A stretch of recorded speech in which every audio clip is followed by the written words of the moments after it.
Well, apologies for the delay, guys. It's going to be an all Ahmedabad panel today, at least till Nikhil Bhai joins us. And really, really, really sorry for the delay. Some Nikhil join करेगा तो भी all Ahmedabad panel ही रहेगा उसका heart belongs to Ahmedabad ना exactly. Well said, well said.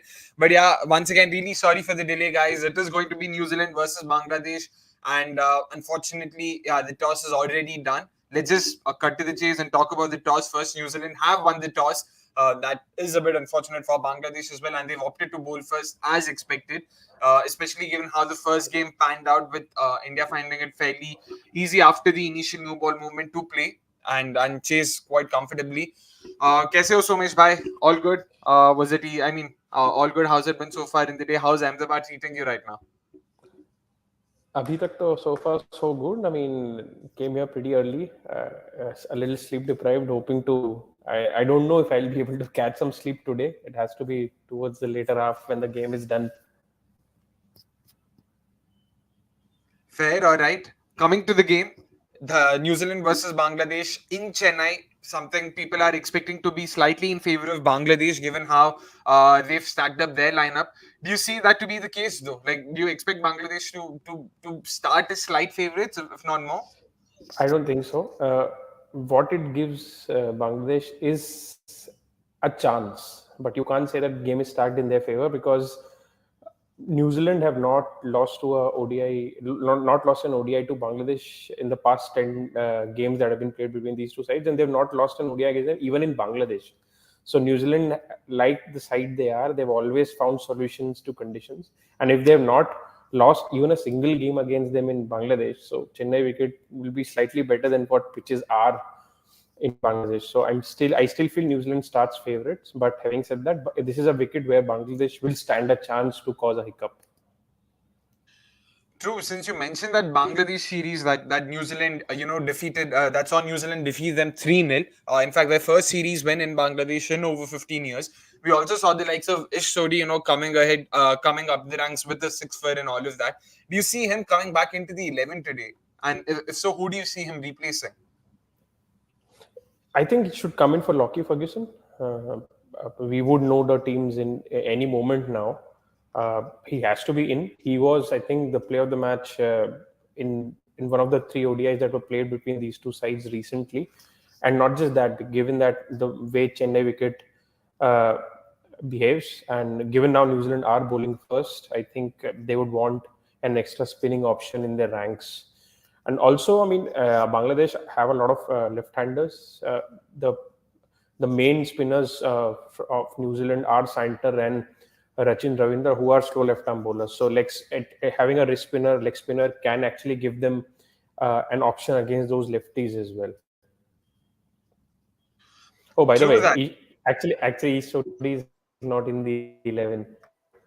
Yep, Paris Arora coming to the rescue. He does confirm that Mark Chapman continues to play ahead of Sodhi. And another important development in the New Zealand squad was Kane Williamson's availability. It was always expected to be the case that he would be available after the first 2 games. At least it was confirmed last week. Now that he's back in the side, expect their batting to be a lot more competent. Not that they haven't been so far, but he's come in place of Will Young, who was supposed to start the World Cup as their opener. And Rachin Ravindra, thanks to a century and a 50 in his first 2 games, has sort of jumped up the pecking order. What do you make of that? Is it justified given current form, or do you think they should have stuck to Will Young, Somesh? Because that's how they sort of structured themselves. Actually, yeah. True, but I don't think they had a lot of options. It's the only option that was available to them. You can't drop Rachin Ravindra after what he's done, not just in the first, but also in the second game. The other option they had was probably to have Chapman out and Ken Williamson in. But then again, on a wicket like this, you would need Chapman who can also bowl a bit, and he's a very good player of spin. I mean, with New Zealand, you can always expect them to be flexible, and moving forward, they might still have Will Young back as an opener and then try other combinations. True, that's very true. Given that this game is being played in Chepauk, New Zealand themselves have 2 players who've been a part of the CSK squad for the last couple of years. In fact, Santner has been with them for over 5 years now. You see that experience coming in hand, especially given how Conway is considered to be one of the better overseas players off spin. You see that helping them. He averages over 40. In fact, he ended up with scores of less than 40 in Chennai only twice in the 8 games he played there. So that definitely bodes well for them, right? We've already seen one Chennai homeboy performing in Chennai. It's time for the other. See, I already before the start of the tournament, I touted Devon Conway as a player to look out for. So far, he's lived up to the billing. I think this is an important game for him. He's averaging around 150 against spin this year, if I'm not mistaken. So, I mean, the numbers speak for themselves. He's a batter so far I feel who has no real weaknesses. Of course, every batter can get out to good balls, but then again, with all bases covered, he's an important player for New Zealand today, especially when it comes to countering the spin barrage which Bangladesh will deploy against New Zealand. Fair point that since we've already mentioned Bangladesh's spinners and how Devon Conway would be key to New Zealand's plans in terms of countering the spin barrage that Bangladesh would probably be throwing at them. Let's talk about a few key battles from the game today.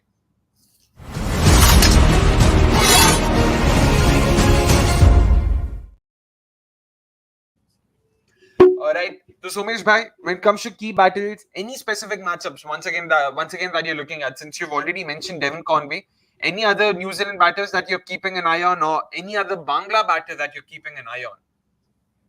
I think I'm keeping an eye out on the entire Bangladesh team. So far, this the team seems to be like Shakib or nothing.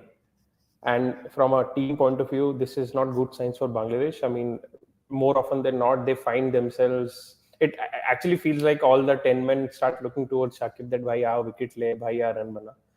So that is not good signs.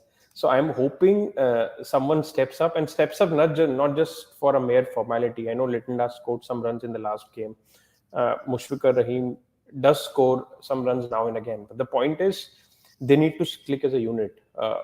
There's no point Litton scoring runs if others around him are not doing it. It's no point uh, Shoriful taking wickets if others around him are not bowling well.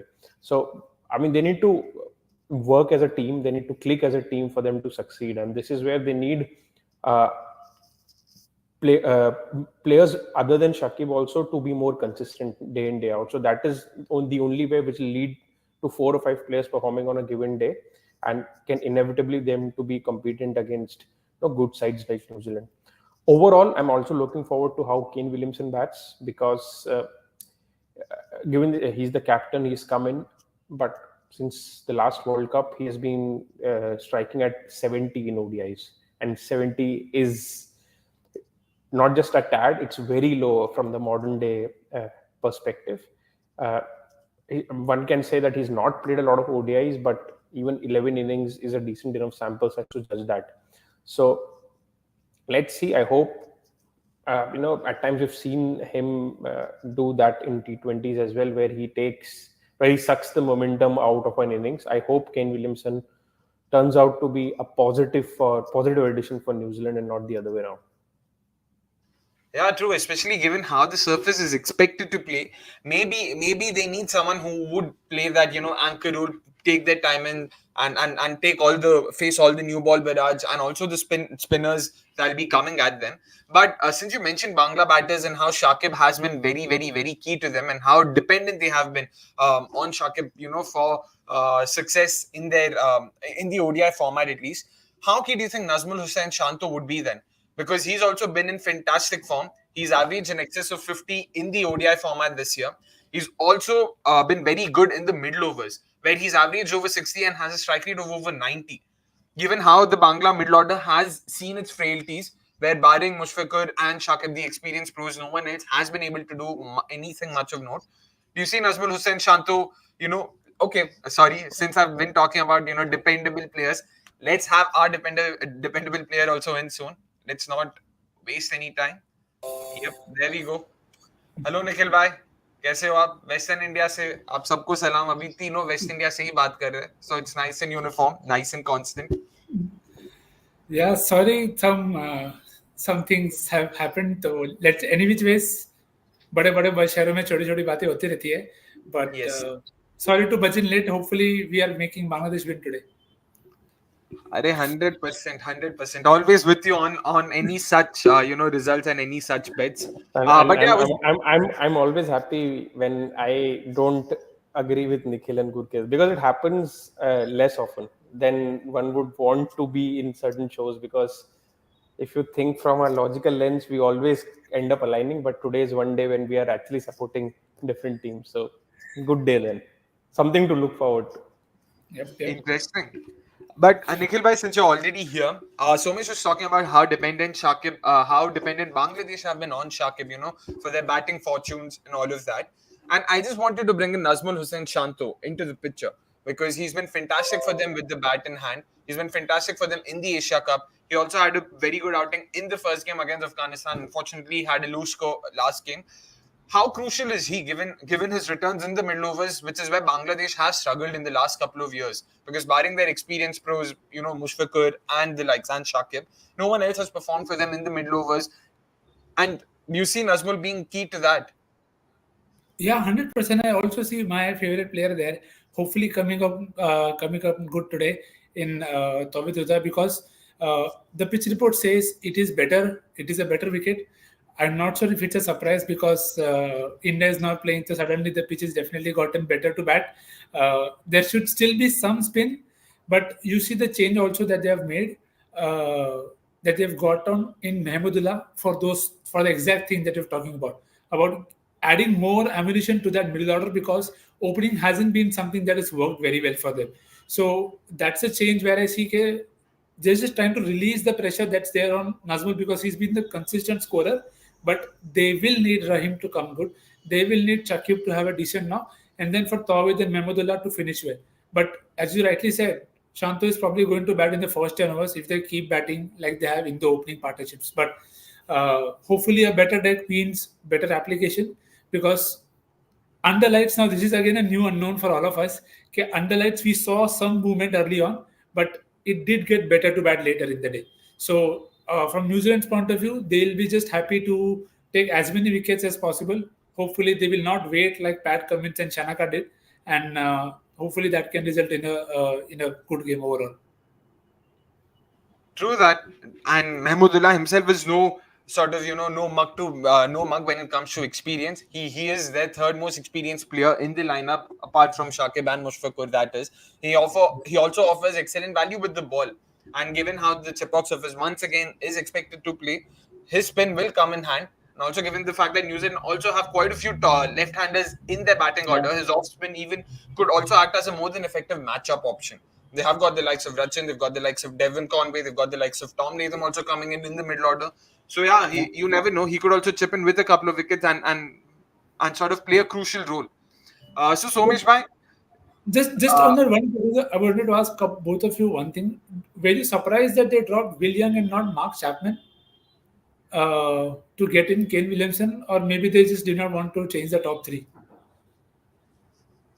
excellent question, Somesh bhai. Let's start with you on that because it does make sense. Somesh did agree that it made sense, to drop Will Young over Rachin Ravindra. But what do you make of Mark Chapman holding on to a spot? Because the way we were looking at it, or the way in general things were perceived, Mark Chapman and Sodhi were sort of playing for the spot, were vying for the same spot in terms of replacing each other. And Kane Williamson was invariably going to take a spot from the top three. But this is again an interesting shout, right? Maybe Kane Williamson coming in for Mark Chapman and holding on to the top three of Will Young, Devon Conway, Rachin Ravindra. Do you think that So that could have I probably can. made more sense? So I have a theory here. I think Chapman has kept his spot because obviously he is a good player of spin and he has been carrying that reputation around. So that is one reason. And B, I think the only reason they did not pick East Sodhi is because of a scenario where New Zealand would not have won the toss. So they did not want to sort of be in a situation where they have more spinners than pacers bowling in the second innings under light. Because I think if you read, if you saw what happened in the India Australia game, spinners in the second innings were completely ineffective, and there was at least there was something for the pacers. So New Zealand See, one thing that I always like about New Zealand, like hate both in equal measure, is how calculative they are. How they just end up doing just enough to ensure that they are in the contest. They don't go overboard with anything, and then hardly they underperform. They just maintain it. And even in terms of options with the ball, they've done the same. Chapman say they have one more spin option if indeed if they are bowling first, but no Sodhi. That means if had they lost the toss, they would have still had a proper bowling attack to bowl in the second innings as well. Fair. Fair call that. And Nikhil Bhai, Somesh has already spoken about his key battles and how he's looking forward to, how the Bangla batters fared against New Zealand, with Shakib in particular. Are you looking for any other battle, any particular matchup or any bowling type against a batter, anything like that in your mind? I'm just very keen to see how Santner goes about today, because he's bowling first. We've seen him vary his pace excellently, and a lot of his wickets have been prized wickets. They haven't been people are going after him and he's taken those wickets. So, very keen to see how Bangladesh play him, because the likes of Lipton Das and all, they have their matchup with Matt Henry and others. But Sandner in this form could be very crucial to that middle order, which has enough number of righties. If you go with Mehdi Hassan, assuming he bats at 4 or 5, you have Rahim and you have Mehmudullah. And that is the engine room of sorts for Bangladesh. So if the Pacers strike early and then Santner comes into the game, that how does that middle order bat against Santner could very well decide whether Bangladesh end up with a pass score or an under pass score. So individual matchup not much, but I just feel how, because Lockheed hasn't been taking a lot of wickets, but there will be one day which with Lockheed he'll just suddenly take up 4 or 5. So I don't know if this is the pitch, but I think Santa versus that middle order is something that I'm looking forward to. All right. I couldn't, actually get my eyes off of a third Mehdi with the third spelling there in our comment section. I just want to take his comment as well, which anyway I wanted to bring up in some time. Mehdi Hassan goes on to ask, Mahmudullah over Mehdi, is this a bad decision? Do you think so? Nikhil Bhai, let's start with you first. Mahmudullah, with all his experience and given how the surface is going to play, doesn't that make sense though? See, you have to look at it in a way that they probably expect this to be a better batting deck, which is why they have dropped the Mehdi Hassan with the A, because last game he bowled in the end overs, which you didn't see coming. Taskin was off the field. Shariful had bowled out earlier, so they had to go back to him. So again, it goes back to the first game that they played, where they had a very elongated batting lineup, because they know they've had troubles up top, and maybe that is why they are banking. We still have enough bowling options in our department, but we just want to strengthen our batting against a side that maybe we may need that that cushion. Maybe I don't know, you can call it defensive, but if the surface was spinning or expected to turn a lot more, I would have expected Mehbooda to not come in, and they could have played the same attack. But because they think it's a better batting attack, and as Som said, they are bowling second, so the spinners will be rendered most often not as effective. So the pressure then will be on their pacers. So very keen to see how that pans out, because then it increases the value for Mehdi and Miraz. Because when both of them play, one of them definitely gets underbowled or used differently.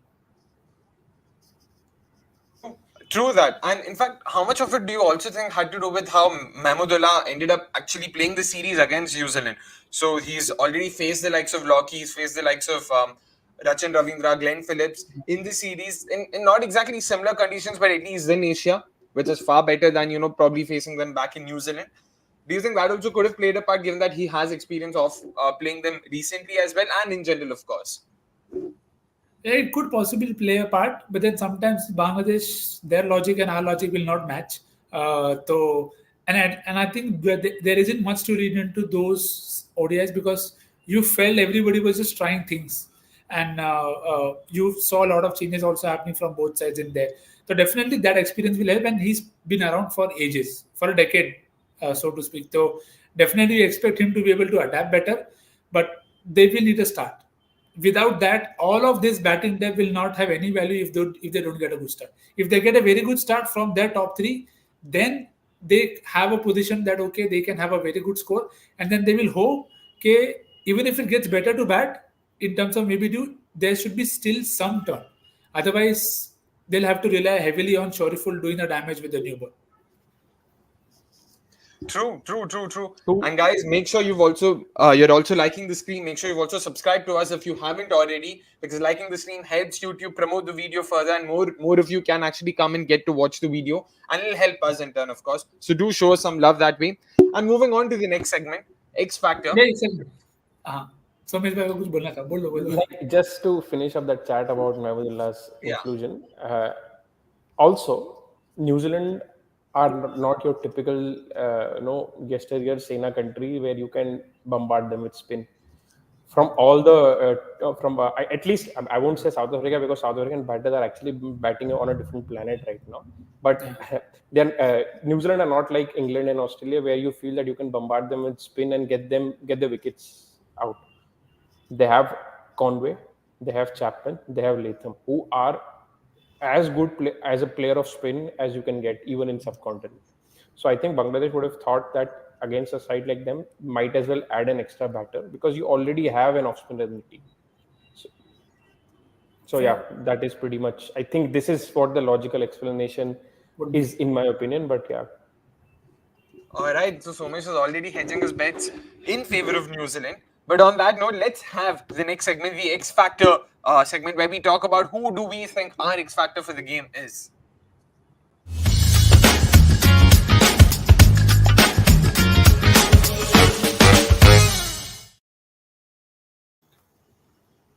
All right, guys. New Zealand, Bangladesh, Chennai, spin friendly conditions, probably a low scoring thriller once again.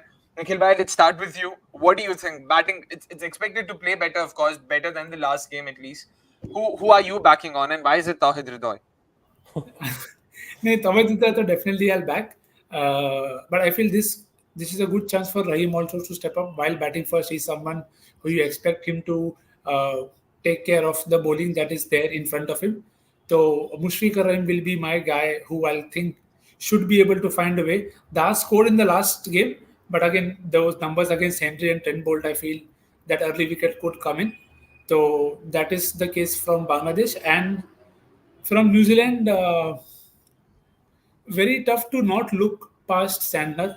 I mean, there are there again. We've all asked for him to play a lot more in these conditions for a different side. So I feel now he's finally gotten a chance that maybe he can give more proof why he should be starting in far more games. And given his recent form, so maybe he's not the X factor, but I think he could go a long way. Just as we discussed previously with the matchups versus the middle order, okay, his performance could go a long way क्योंकि Rachin wicket रोक सकता है अगर swing नहीं हो रहा तो bolt and Henry can still be kept quiet after those early wickets and Loki is not in form. So I think in that all of that Mitchell Santner becomes very crucial for New Zealand. Fair. Somesh bhai, what do you think? Mitch Santner and Mushfiqur Rahim are the names Nikhil bhai has picked. Do you agree with him, or do you have more names? I'm just looking forward to the time when later in the day, Devon Conway will just kill the chase for New Zealand.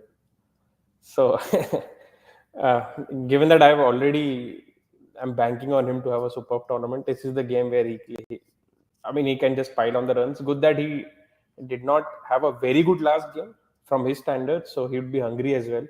So, yeah, that's one guy I'm looking forward to. From Bangladesh, I mean, if it's very difficult to call, but let's see if they are able to use Shoriful better. In the last game, when Nikhil, Gurkirat, and I were discussing, we felt that maybe they could have introduced Shoriful a little earlier with the new ball, and we all saw what he did towards in the death overs. So let's see, maybe he can be the guy for Bangladesh to actually do something very good under lights. But I'm pretty clear that I think this will be Devon Conway's game. All right. I to be honest, can't look beyond Nazmul Hussain Shanto. I've really been impressed by what I've seen of him in the Asia Cup as well, in the first game against Afghanistan as well. And like we discussed before, he will definitely he will have to play a very important role if Bangladesh are to at least put up a tough fight, if not win the game. Against New Zealand. So yeah, I'm really banking on him to be the X factor today and come up with the goods. Talking about the goods, all teams have now played 2 games apiece.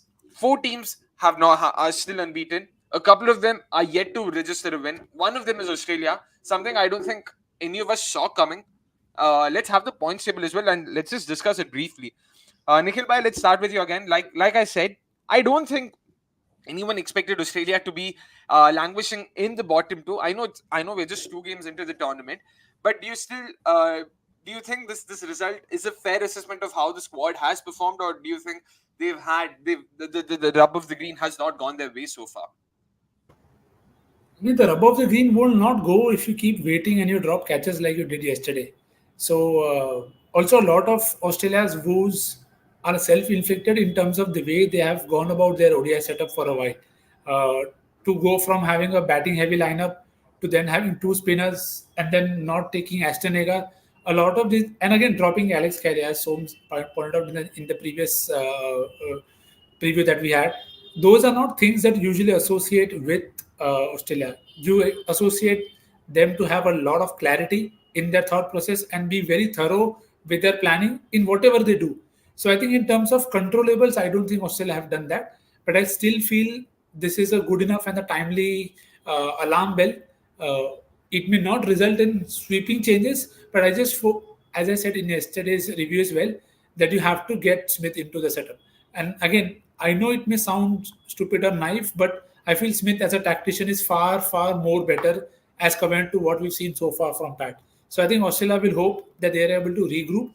They have a few good games. We discussed about this yesterday. So it's about getting those wins, getting that confidence back, and then coming back into the setup and just showing that this is why we are Australia. So potential बहुत है, but they will need a lot of people to step up to come good now, to come good in the tournament. All right. And Somesh bhai, no England, no Australia in the top four right now. It's New Zealand, it's Pakistan, it's South Africa, it's India. Do you think a little over a month from now, come the 14th November and the 15th November, these four teams would still be there where they are right now, and they would be fighting it out in Mumbai and Kolkata? Do you see that happening? It it might happen, but it would be very surprising if that happens. I feel at least one of Australia and England might just bump up there. Talking about Australia, we spoke at length about this yesterday. These are the two toughest fixtures that Australia had. Things are going to get Yeah. easier from here. But I think that game against England can potentially be a knockout for both teams because England also have a few tricky games moving forward. So let's see. Uh, that game can turn out to be a game where at least one of the team is knocked out, or if the other team which have been losing other games win, then maybe they can just knock the other team out with themselves as well. So that now becomes a very big game. Also, Also agree. Australia are playing a few games in Bangalore, which is not always good because you never know with Bangalore. They are playing Pakistan on 20th, and last I checked, Bangalore after 6 p.m. has been full of Rain. rain. So you True. never know about Bangalore games. Yeah, definitely. Australia have not had it easy in their first couple of games, and like you rightly mentioned, it was their toughest fixtures. But even then, they would have hoped to have put up a better fight, given the kind of NRR jolt they've received. It'll be hard for them to just recover from that. Even if they get the wins, NRR could potentially play a big role come the end stages of the tournament. So yeah, let's hope for all Aussie fans out there that they are able to make up for that as well whenever they play the likes of Netherlands or Bangladesh. But you still never know. I'm still backing the Netherlands to come up with an upset or two, if not more at least. But yeah, it's time for our predictions. The players have walked into the middle. The national anthems are done. Nikhil bhai, how much do you see Bangladesh making today in the first innings, especially given that India managed to, restrict Australia to 199 to a sub 200 total. Of course, this is a different surface, and of course, this is expected to play better. But given how the Bangla batters have been, yeah, what are you expecting? And that's already a wicket. I mean, that is, it's just, Wow. new ball But wicket both of them. So Das Dada has wasted no time yep. in proving me right in that regard. I just hope they find a way to stay in the game.